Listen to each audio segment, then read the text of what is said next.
Happy Monday, chikahan mga kapuso!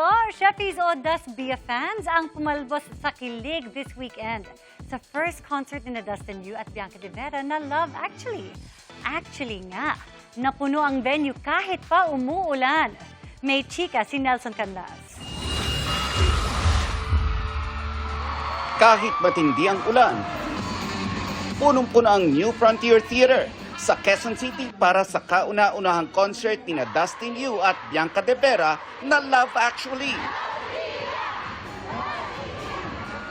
Na-surprise ang Sheffies o ang Das Bia fans na lumabas ang dalawa mula sa gates ng theater at naglakad patungo stage habang kinakanta ang opening number.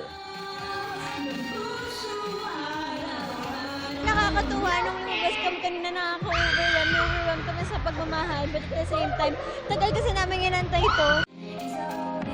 Bukod sa nakakakilig na performances,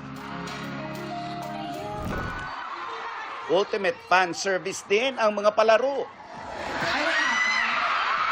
Maraming salamat at maraming pinagdadaanan yung mga Pinoy, pero talagang binigyan nila kami ng pagmamahal na para sa akin walang makakapantay. Ipinadama din ni Dustin at Bianca ang pagmamahal at paghanga para sa isa't isa. Dustin, thank you so much for everything. Maraming salamat. And please know that I'll always be here for you and I'm always proud of you.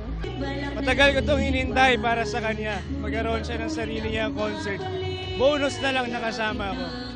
Para sa kanya to. Nelson Canlas, updated sa Showbiz Happenings.